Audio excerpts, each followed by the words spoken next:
Warning, the opinions you're about to hear may cause hurt feelings, uncontrollable eye rolling, spontaneous laughter, and the sudden urge to argue in the comments. Viewer discretion is strongly advised, especially if sarcasm isn't your superpower. What it do, people? Today we're going to be talking about all the videos the ladies are putting out asking why don't men want to get married anymore, and letting the men tell you themselves why marriage is at the bottom of the list or no longer on the list of things to accomplish in life.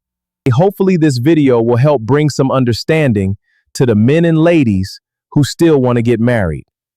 Let's get into it. A successful man look to the institution of marriage of like, why would I do that? We hear brothers like 50 Cent say, I made a lot of mistakes, but I've never made that one. And when we think of what the institution of marriage is, how does it really benefit today's successful man to make you say, all right, I do want to dedicate myself to one woman that, so we can both be deemed high functioning? I would say in response to that I agree. A man, a very successful man, in this age of overnight divorce, has a lot to lose getting married. He ain't lying. That's right. And one day that person wakes up and say, I don't want to be with you no more. And It's you a done risk. dedicated your motherfucking life. And as you said, it's a risk. That's not a risk I'm willing to gamble. Yeah. I can't most of y'all right now got your lives in somebody else's hand. Your life is in someone else's hands. Whether that person, whatever that person does, if they do success, you're happy. That person dies, you fucked up, right? If a person cheats, you emotionally fucked up. I can never allow someone to have that type of control over me. Now, before I continue with the rest of the video, this is a public service announcement. This video is not to show that marriage is not worth it, but it's only worth it with the right person. Let's continue. Men didn't wake up one day and decide they hate commitment. They didn't suddenly lose the desire for family, loyalty, or legacy. Nope. What changed is how they view the risk attached to marriage. And when a man feels the risk is unclear but the consequences are permanent, he slows down. For many men, marriage no longer looks like a guaranteed partnership. It looks like a high-stakes decision with uneven outcomes. They've watched divorces tear families apart. They've seen friends lose assets, lose access to their children, and lose years rebuilding financially and emotionally. Message. Whether every story is balanced or not doesn't matter. Stories shape perception, and perception shapes behavior. It's not that he doesn't value love, it's that he values security too. And if he feels those two things are in conflict, he hesitates. Finances are another layer of this reality. A large percentage of men today do not feel economically solid. The cost of living is high. Housing feels out of reach for many. Career paths are unstable compared to past generations. Marriage requires responsibility, and responsibility requires confidence. If a man doesn't feel financially grounded, he won't feel ready to lead.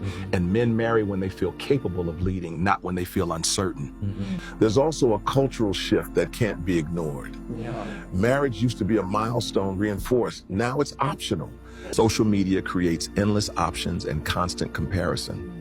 When options increase, commitment becomes psychologically harder.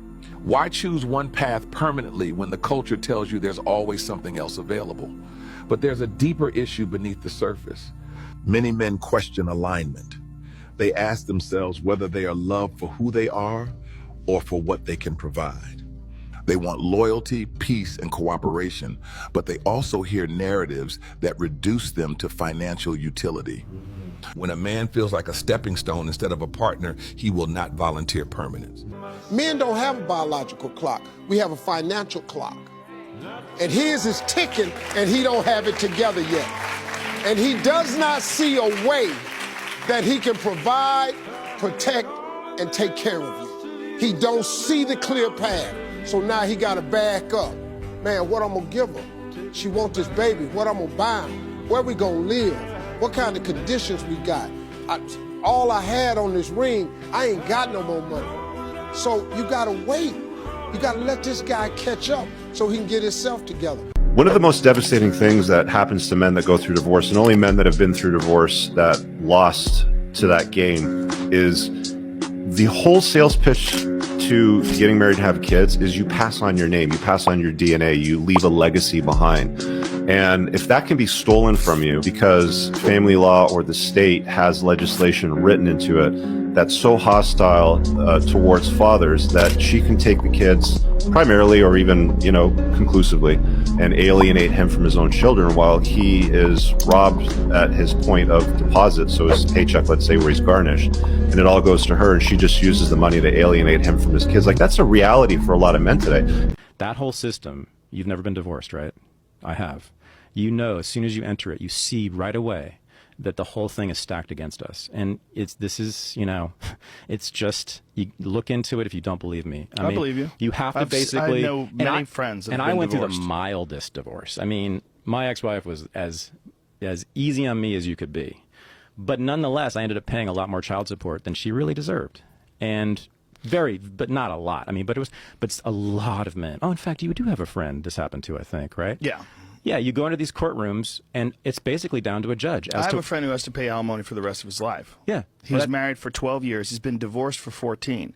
He still has to pay his ex-wife. He's married to a new woman. He has a new family. He didn't even have kids with this woman. He has to pay her forever. Yeah, forever. Imagine if until she dies. Imagine if they had kids. States that still allow indefinite or permanent alimony: 1 Connecticut, 2 New Jersey, 3 North Carolina, 4 Oregon, 5 Vermont, 6 West Virginia. Let's continue.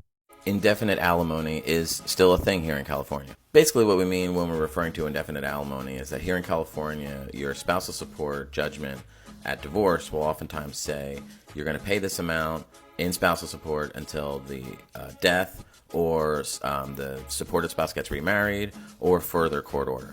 Crazy hell, right? Here's something about that people might find pretty funny. Here in California, if you're in a marriage of long duration, which is any marriage that's over 10 years typically, and you're fighting over spousal support and you go to trial over spousal support in your divorce judgment, then it is error for the court to actually set any kind of termination date for spousal support. In other words, the order has to be indefinite in a long-term marriage. It's some bullshit.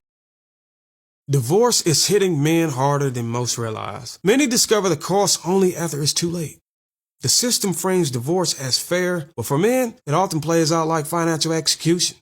For most men, divorce doesn't hit with one blow. It's a series of cuts. First comes the legal fees, then the custody battles, then the division of assets. But what really shocks men is how fast the system strips away not just money, but identity. A man can walk into a court as a father and provider and walk out feeling like a visitor in his own children's lives. The story repeats itself everywhere. Men enter marriage thinking it's a partnership, but when it ends, many realize the terms were never equal. Because marriage in the modern system isn't just a vow, it's a contract. And it's a contract where the state holds more leverage than the man who built the family. That's why so many men say they lost more than a wife. They lost their peace, they lost their role, sometimes even their purpose. Therefore, what starts as heartbreak often ends as survival training in a system stacked against men. Studies consistently show that women initiate the majority of divorce, which means men often don't see it coming until the papers hit the table. And that's the trap. Because the moment the process starts, the system isn't built to protect him. It's built to extract from him. Alimony, child support, asset division. These aren't just numbers on paper. For many men, they become chains that last for decades. That's why you'll hear men describe divorce not as an ending, but as an ambush. Divorce doesn't just end in marriage. It can end a man's stability overnight. And here's the harsh truth. If stability can vanish that quickly, then loyalty was never the foundation. It was leverage all along. Let that shit sink in. Now, this doesn't mean that there aren't any good women in the world, because we all know people who have been married. This just means you need to know the person and know the laws in your state. If you like the video, make sure to hit the like button, leave a comment, and subscribe to the channel.